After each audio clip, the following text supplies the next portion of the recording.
उठू नका आणि कोणी मुजराही करू नका। असं कसं? अहो मुजरा तर व्हायलाच पाहिजे। आम्ही युवराज म्हणून नाही, मावळा म्हणून आलो आहोत तुमच्यात। अहो पर असं बोलून तुम्ही मावळं थोडी ना होणार आहेत। लढवशील आमच्याशी पंजा? आम्हालाही बघू दे ताकद। अहो छाछा, अहो तुम्ही कुठं म्या कुठं? उगाच दुसरं बोलू नकोस। लढणार काय मर्दानो? होय होय खेळ लढव पंजा। अरे घाबरतोस काय? हरलास तर हरलास, पर जिंकलास तर इनाम मिळेल। इथं कोणी युवराज नाही, आपण सगळेच मावळे। चल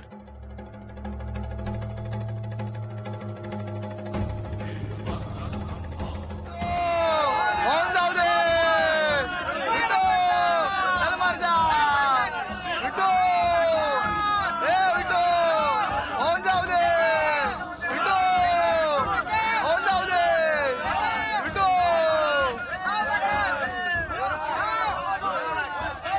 वाटा। विठू, विजय असो, विजय असो। हरलो युवराज। ते पाहिलं सगळ्यांनी। हात पुढं कर।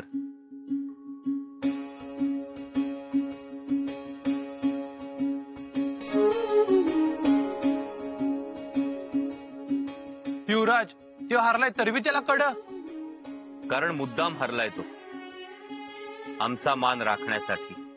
पण खरंच ताकद जोखली आम्ही, मराठमोळी रग जाणवली आम्हाला।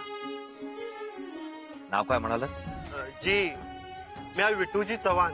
विठोजी चव्हाण, यापुढे तुम्ही मावळा नाही, युवराज, सरदार म्हणून आमच्या सोबत राहा। युवराज, युवराज माझ्या आयुष्याचं मोल केलं। तुमच्या हाताला हात काय लागला, देहाला जीवाला सोनं लगाडलं। युवराज, विजय असो, विजय असो, विजय असो, विजय असो, विजय असो, विजय असो। जल्लोष बघितलात का फौजेचा? हे असंच सुरू राहिलं तर हर हर महादेवच्या ऐवजी एक दिवस हर हर शंभूराजे असं ऐकायला येईल। असंच ऐकून वातावरण दिसते। म्हणून म्हणतोय धार वाढवा। धार वाढवलीये पंत, पण मग महाराजांपुढे ठासून सांगायचं होतं, ते गुळमुळीत सांगितलं। खरं सांगू अनाजी पंत, अहो महाराजांसमोर उभं राहिलं की त्यांचा त्याग आठवतो आणि मग आपल्या मनातला राग लोभ सगळं लोप पावतो। हो, अशाना आपण लोप पाहू।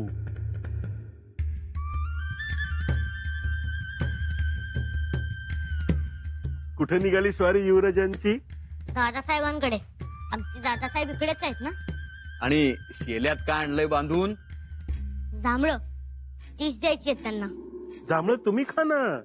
आमच्या वाटणीची आम्ही खाल्ली, आता दादासाहेबांच्या वाटणीची राहिली। बरं बरं, द्या त्यांना। ज्याचा वाटा त्याला मिळायलाच हवा। जा तुम्ही।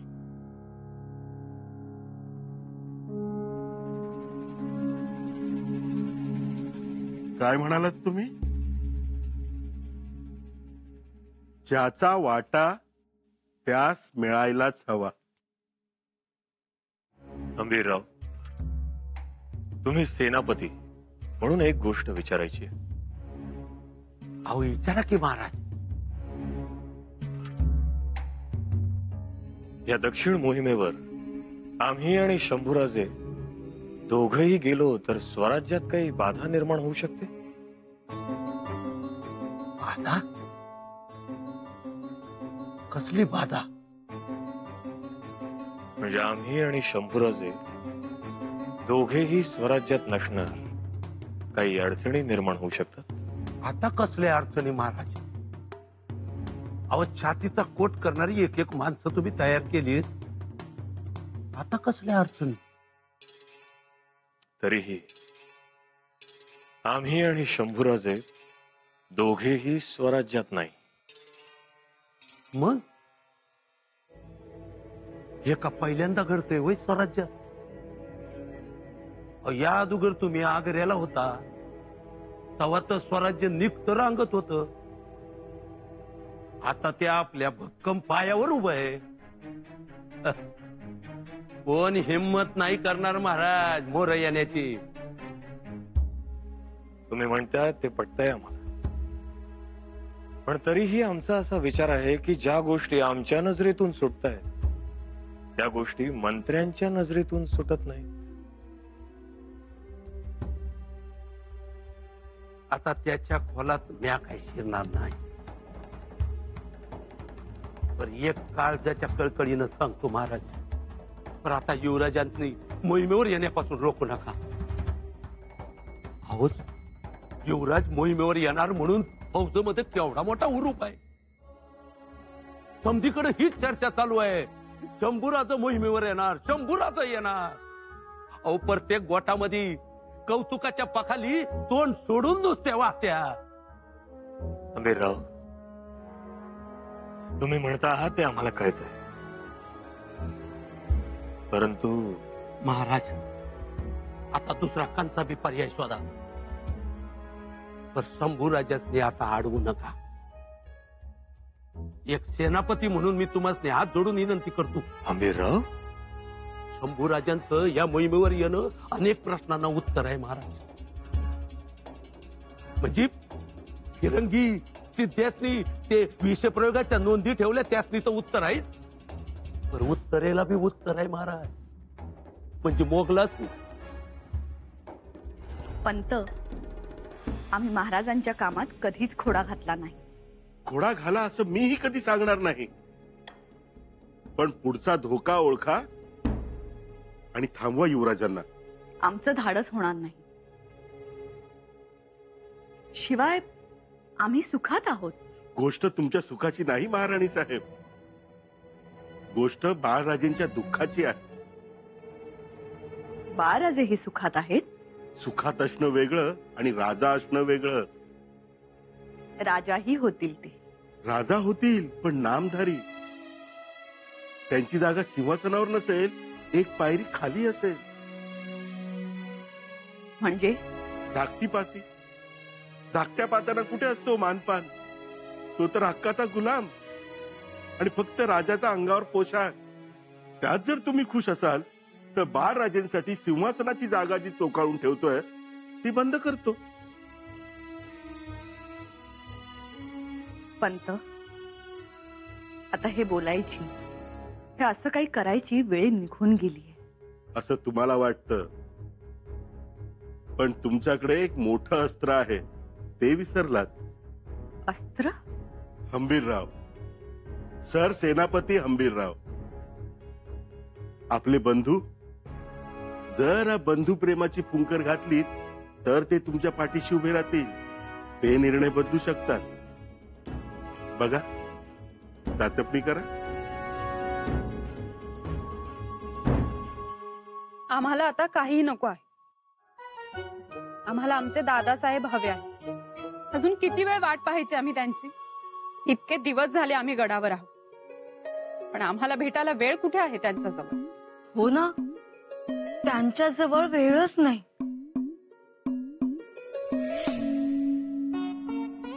हे सगळे तुमच्यामुळे झाले आहे बहिणी. का हो, आज एवढा का चिडीला आलाय? बघा ना मातोश्री, आज आम्ही शिरा केला, खाजू आणि बदाम घालू, लापशीही केली निहारीसाठी. काल आवर्जून दादासाहेबांना सांगितलं आम्ही त्यांच्या बरोबरच निहारी घेणार आहोत. दादासाहेब गायब. आम्हाला समजलं ते पागेत गेले, म्हणून आम्ही तिकडे गेलो. तिथे गेल्यानंतर समजलं की दादासाहेब अंबरखान्याकडे गेले. धावत पळत आम्ही अंबरखान्याकडे गेलो. तिथे गेल्यानंतर समजलं की दादासाहेब लष्कराकडे गेले. आणि आजचं नाही, रोजच झालं. इथे आम्ही त्यांच्यासाठी हातावर पाणी सोडायचं आणि त्यांनी आमच्या सोबत पाणी पिण्यासाठी वेळ काढायचा नाही.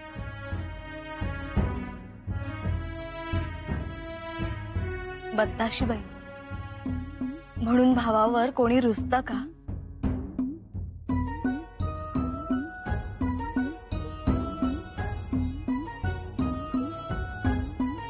सुनबाई, बहीण भावांचं रुसणं फुगणं म्हणजे दुधाला आलेला उसाळ. समजुतीची फुंकर घातली की उकळी कमी होऊन उसाळ खाली जातो. खरंच हो.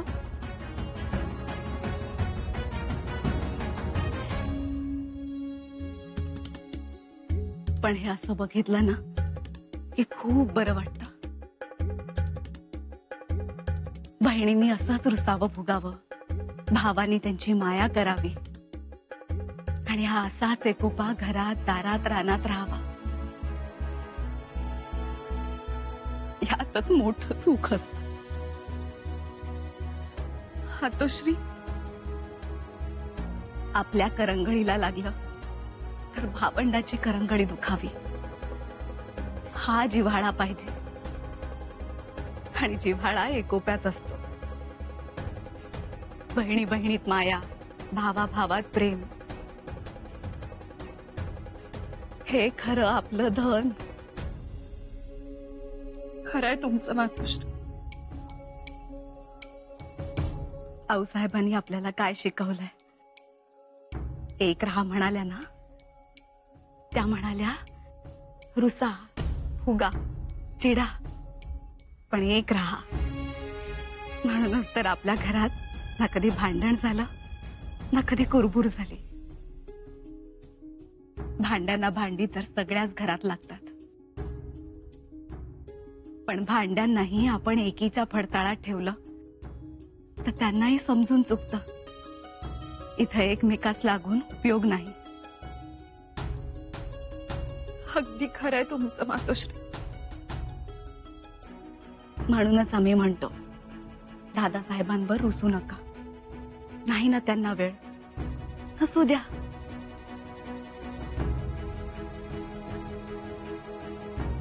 बत्ताशीबाई, आता गेला ना राग?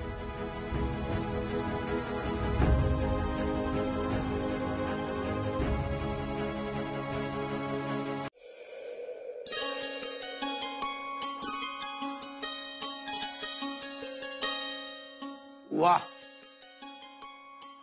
राणी साहेब, तुमच्या हाताला चव लहानपणापासून. दादासाहेब, अहो राणीसाहेब काय म्हणतात? आपण आमच्या महालात आहात. ताईसाहेब म्हणा, सोयरा म्हणाला तरी चालेल. आता ते म्हणजे कसं, रीतीला धरून नाही ना. दादासाहेब, आम्ही इथे राणीसाहेब नाही आणि आपण सरसेनापती नाही. इथे आपण भाऊ बहीण. बाकी लाडू गोड झालेत बरं का. महाराज दक्षिणेच्या मोहिमेवर निघालेत म्हणून बनवलेत. तरीच गोड झालेत. बरं, लाडवाची गोड चव तुम्ही ठेवायची शेवटपर्यंत. हे काय बोलणं झालं? राहणार ती आता चवच ती की तिच्यात थोडीच बदल होणार आहे. महाराज कशातही बदल करू शकतात. हं? आता हेच बघा ना, आम्हाला वाटलं होतं मोहीम तुमच्या खांद्यावर येईल, परंतु आता तुम्हाला शंभूराजेंच्या नेतृत्वाखाली लढावं लागणार. होय. काय वाटतं आपल्याला शंभूराजेंबद्दल? काय वाटत?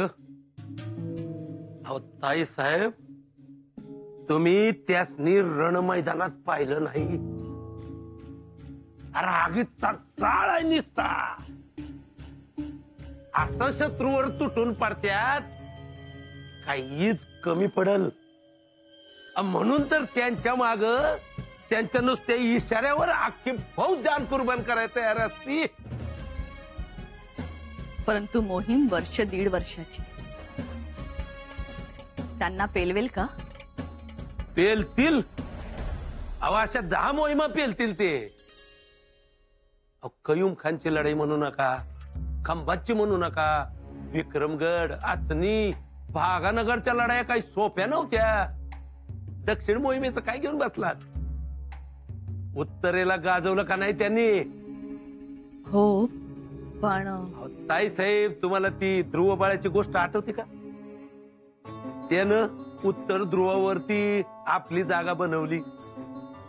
आणखीन एका बाळानं उत्तर दिशा गाजवली आणि तिथं आपली जागा बनवली आणि त्या बाळाचं नाव आहे शंभू बाळ. अहो त्या ध्रुव बाळानं तप केलं आणि देवाला प्रसन्न केलं. या बाळानं सैतानालाच 4 मुंड्याचित केलं आणि क्रांतीची देवता प्रसन्न केली. सोपं नसतंय ते. हो, तसे जिद्दी आहेत ते. हे तर आहेच, पण मनात मळ नाही. समजा खरं खरं, कपट नाही, लबाडी नाही. आता ताई साहेब, आई म्हणून तुमचा जीव टांगणीला लागणारच. पण काळजी करू नका, निर्धास्त राहा. तसंच काही उन्हदुन झालं तर ह्यो आंबीर मामा त्यांच्या माग उभा आहे. अहो लग्नात नाही उभं राहता आलं त्यांच्या माग, ते कसर बनवून काढाय न ग. आम्ही प्रश्न विचारला सर सेनापतींना, पण उत्तर मात्र आम्हाला मामांकडून मिळालं. हो, अहो भाचा हायच तसा. भाचा म्हणून त्याला खांद्यावर बसवायचं वाटते आणि युवराज म्हणून डोक्यावर घेऊन नाचावंच वाटते. नाचावंसं वाटतंय खरंच. पण तरी एकदा भलं बुरं तपासून घ्या. काय ताईसाहेब, आंबीरराव ही आम्ही पदवी कमावली, पण आमचं मूळ नाव हंसाजी आहे. दुधात मिसळलेलं पाणी आणि पाण्यात मिसळलेलं दूध अनुभवानं ओळखतो आम्ही. तुम्ही निर्धास्त राहा. आमच्या दादासाहेबांच्या मनात युवराजांबद्दल खूप प्रेम आहे. त्यांच्याबद्दल खूप भरभरून बोलत होते दादासाहेब. शंका होती आम्हाला, पण तरीही खडा टाकून बघितला, पण नाहीच तळ सापडला.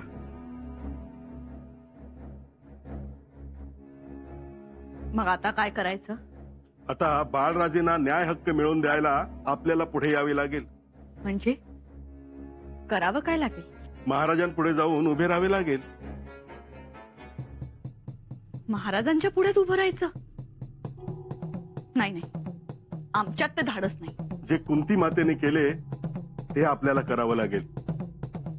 ती जशी आपल्या मुलाच्या भल्यासाठी कर्णाकडे गेली, अर्जुनाच्या जीवाची हमी मागितली, हे असेच असते. हे करावेच लागते. पंत, हो काय सांगताय? सावध मातृत्व हे मुलाच्या मार्गातील काटे दूर करते. तरीही महाराजांच्या पुढ्यात उभं राहणं आम्हाला तरी शक्य नाही. आता ऐनवेळी माघार घेऊ नका.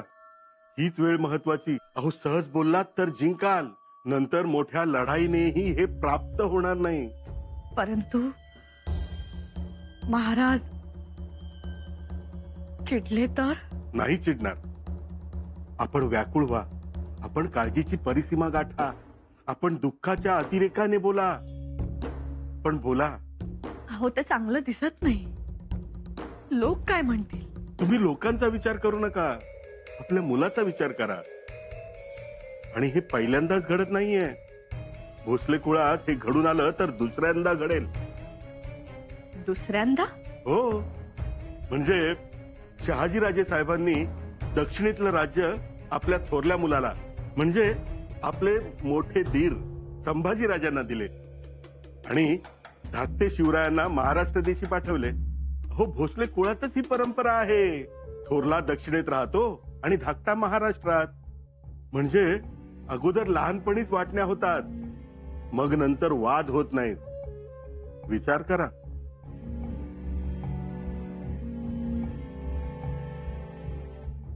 पण शंभूराजेंबद्दल असं आकस आपल्या मनात नाही, आमच्या मनात तर नाहीच नाही.